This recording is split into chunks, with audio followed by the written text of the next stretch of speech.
so. Yeah.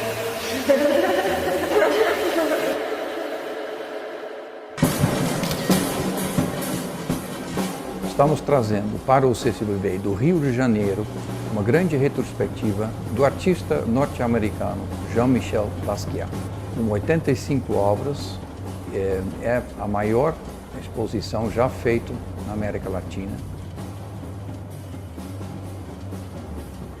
A cidade de Nova York, no final dos anos 70, tradicionalmente era uma cidade de imigrantes, virou um celeiro de jovens talentos que se encontravam na rua, nos ateliês, à noite nos clubes, trocavam ideias, experimentavam com tudo, com linguagens artísticas. É a mesma época que nasce o movimento do hip hop, que nós temos o rap. Então, muita coisa estava acontecendo. O Basquiat se encaixava perfeitamente nesse perfil, né, da cidade de Nova York.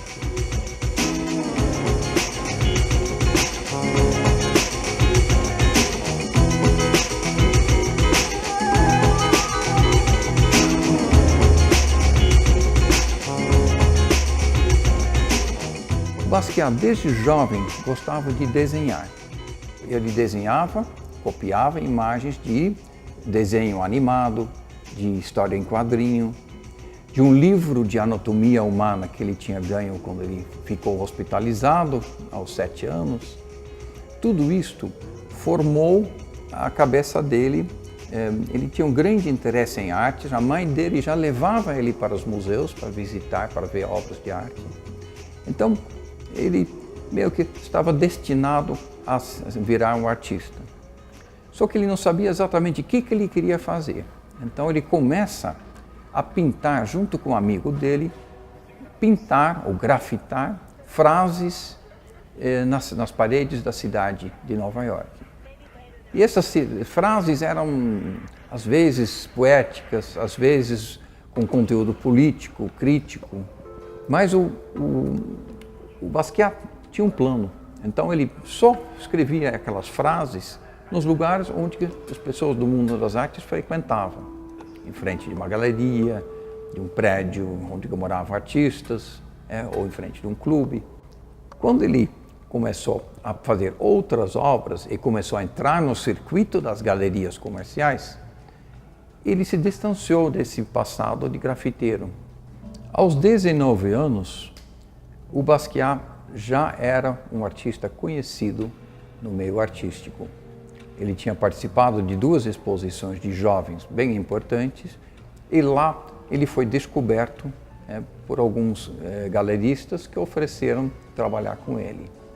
Com isto, ele finalmente saiu de uma situação que ele apenas conseguia pintar dentro de casa com material achado, porque uma das galeristas ofereceu para ele um espaço grande para trabalhar e comprou telas grandes para ele, de 1,50 por 2, de 2 por 2 metros. E de repente esse jovem artista conseguiu jogar todas aquelas ideias que estavam lá borbulhando na cabeça dele, nas obras. E ele trabalhou sem parar, pintando às vezes 2, 3 quadros ao mesmo tempo.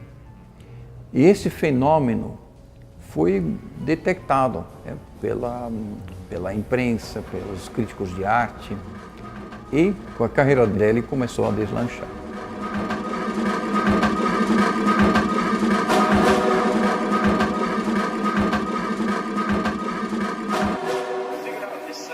Em poucos anos, ele foi convidado para participar de uma exposição importantíssima na Alemanha, na Documenta di Casso. Ele participou da exposição de reinauguração do Museu de Arte Moderna em Nova York e teve uma exposição individual em 3 museus na Europa. Ele estava no auge do sucesso. A obra dele trazia algo novo, algo que representava a sua época, algo que foi reconhecido como uma obra com muito vigor, com uma linguagem inovadora. Nesta obra estamos vendo o pensamento do artista, onde que ele pegou uma história da Bíblia, que era outra fonte que ele gostava muito, a história do Moisés, que está querendo levar o povo dele, que está sendo escravizado, para a terra prometida. E aí Deus dá para ele algumas opções de milagres para fazer, para executar, para o povo acreditar nesta história. Só que ele pega essas frases, tipo, ficar doente e depois sarar. Pegar uma bengala e mudar um serpente.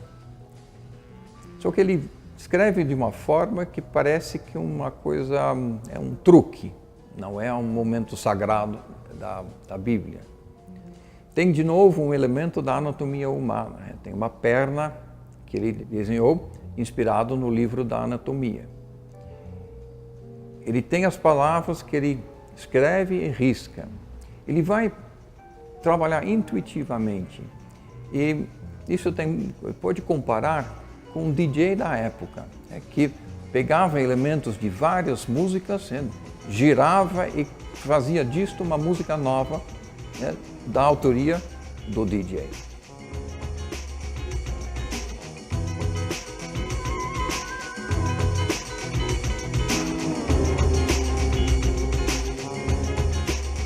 Na época, alguns críticos de arte não acreditavam muito na qualidade da obra dele e falaram que ele era um modismo, que isto ia passar.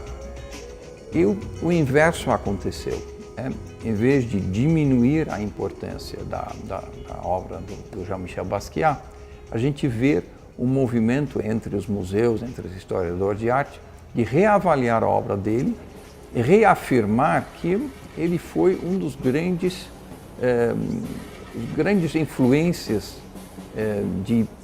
as grandes potências de mudança dos anos 80. E o incrível é que a obra dele, até hoje, mantém esse frescor, mantém o vigor que tinha na época.